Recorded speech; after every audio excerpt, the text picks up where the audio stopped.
سلام ګرانو زده کوونکو، په دې هیله چې روغ جوړ او صحتمند اوسئ.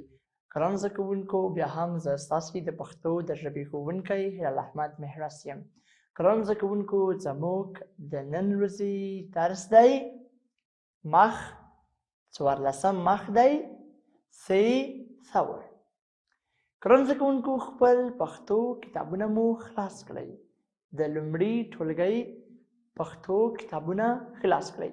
ګرانو زده کوونکو، مخکې له دې نه چې نوی درس پیل کړو، راځئ یو ځل په تېر لوست باندې رڼا واچوو.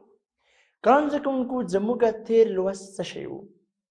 زموږ تېر لوست 14 مخ سې ثور و. ګرانو زده کوونکو، زموږ د نن ورځې لوست دی 14 مخ.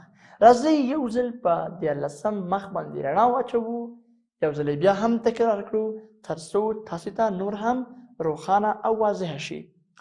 ګرانو زده کوونکو، موږ په تېر لوست کې د سې ثور متن وویل. څه شی؟ ما له تاسو نه پوښتنه وکړ چې تاسې په پورتنی انځور کې څه شی وینئ.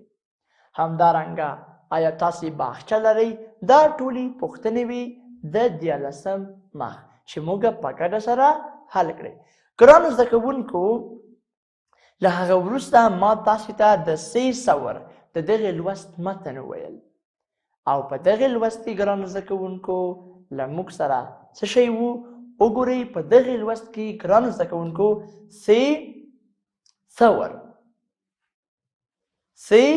ثور ما دغه متن تاسو ته ولوست. یو ځل بیا هم درته لولم تر څو تاسو ته واضح شي. وګورئ، سې ثور د پسرلي 2مه میاشت دی. په ثور کې ګلان شنه کیږي، کوثر په باغچه کې ګلان کري. دا زموږ تېر لوست و. زه یو ځل بیا هم تاسو ته لولم تر څو تاسو ته نور هم واضح شي. ګرانو زده کوونکو، تاسې له ما پسې تکرار کړئ. وګورئ، سې ثور د پسرلي 2مه میاشت ده. په ثور کې ګلان شنه کیږي، کوثر په باغچه کې ګلان کري.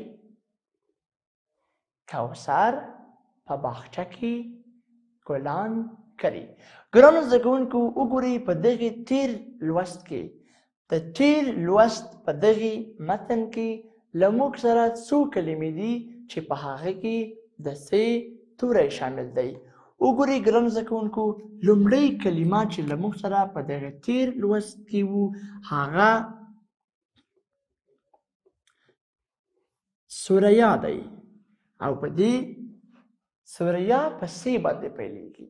همدارنګه له موږ سره بل کومه کلمه دی هغه ثور دی او همدارنګه له موږ سره بله کومه کلمه دی هغه کوثر دی. وګورئ، په دغو دریو کلمو کې له موږ سره د سې توری په دغو کلمو کې شامل دی. ګرانو زده کوونکو، له موږ سره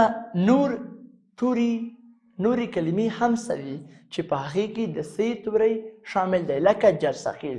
او نور توري هم شته دي چې ما تاسو ته په تېر لوست کې ویل، لکه ما تاسو ته 2 انځورونه راوړي په دې لوست کې، ثمر او ثنا. ثمر معنا میوه او ثنا معنا دعا. ګرانو زده کوونکو، وګورئ، دغه 2 کلمې دواړه په سې باندې پیلېږي. وګورئ، ثنا او بل کوم یو دی ثمر. دا دواړه کلمې په سې باندې پیلېږي. ګرانو زده کوونکو، اوس راځئ 14 مخ ته. په 14 مخ کې ګرانو زده کوونکو له موږ سره څه شی دی؟ په 14 مخ کې ګرانو زده کوونکي تاسې باید د سې د توري غږ په یوازې او ګروپي توګه ادا کړئ. زه تاسو ته لومړی د سی توری وایم، تاسې له ما پسې تکرار کړئ. سی سی سی سی. آفرین ګرانو زده کوونکو. اوس تاسې د سی توری ووایئ. زه تاسې ته غوږ یم. سی ووایئ. آفرین، بیخي مو سم وویل ګرانو زده کوونکو، ډېر ښه. زه څومره تکړه، ځیرک او هوښیار شاګردان لرم. زما شاګردان ډېر تکړه دي. ګرانو زده کوونکو راستئ، اوس تاسې دغه درې کلمې، کومې کلمې دي هغه؟ ثریا، بله کومه کلمه ده؟ ثور، او بله کومه کلمه ده؟ کوثر. څه شی؟ کوثر. ګرانو زده کوونکو، تاسې ثریا، ثور او کوثر کلمې څو واره په خپلو کتابچو کې ولیکئ. ګرانو زده کوونکو، دا ستاسې کورنۍ دنده ده. تاسې به ثریا، ثور او کوثر دغه هره کلمه په خپلو کتابچو کې څو ځلې لیکئ. هره کلمه به په خپلو کتابچو کې 10 ځلې لیکئ. دا ستاسې دنده ده. ګرانو زده کوونکو، اوس تاسې راسئ، دلته موږ په دغې چوکاټ کې څه شي لرو؟ تورې لرو. تاسې به د دغو تورو څخه څه شی جوړوئ؟ کلمې جوړوئ. ګرانو زده کوونکو، زه تاسې ته دا چوکاټ دلته په تختې باندې رسموم. وګورئ، له موږ سره دا چوکاټ دی.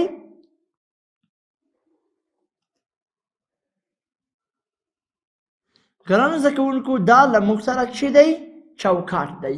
وګورئ ګرانو زده کوونکو، په دغې چوکاټ کې له موږ سره کوم توري شامل دي؟ وګورئ ګرانو زده کوونکو، په دغې چوکاټ کې موږ 3 خانې لرو، او زه په هرې خانې کې اوس څه شی لیکم؟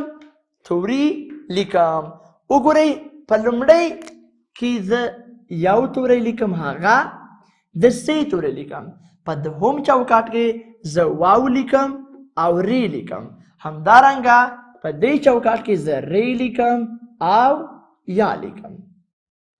ګرانو زده کوونکو، اوس راځئ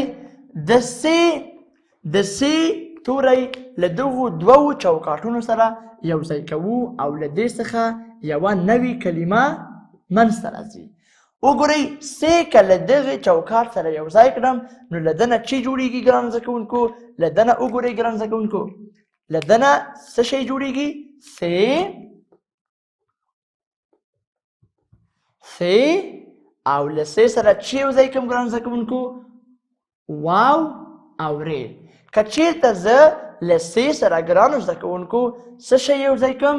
له سی سره که زه واو او ری یو ځای کړم، نو ما ته څه شی لاسته راځي ګرانو زده کوونکو؟ ثور. څه شی؟ ثور. ثور ګرانو زده کوونکو د کال 100مه میاشت دی. آیا ما ته ویلی سئ چې ثور د کال 100مه میاشت دی؟ ثور د کال 2مه میاشت دی. موږ او تاسې په تیر لوست کې ویلی وو چې ثور د کال کومه میاشت؟ 100مه میاشت دی. ثور د کال 2مه میاشت ده. ګرانو زده کوونکو، اوس راځئ سی له ری یا سره یو ځای کوو، نو موږ ته یوه بله کلمه لاسته راځي. وګورئ، دلته زه تاسې ته سی لیکم. دا سی دی ګرانو زده کوونکو. له سی سره زه څه شی یو ځای کوم؟ ریا. نو ما ته څه شی لاسته راځي؟ وګورئ، سی توری دی، له ریا سره یو ځای کوم، نو ما ته نوی کلمه لاسته راځي. هغه کومه کلمه ده؟ هغه ثریا ده. څه شی؟ ثریا. ګرانو زده کوونکو، وګورئ، سی مې له واو ری سره یو ځای کړ، ثور، او همدارنګه سوریا.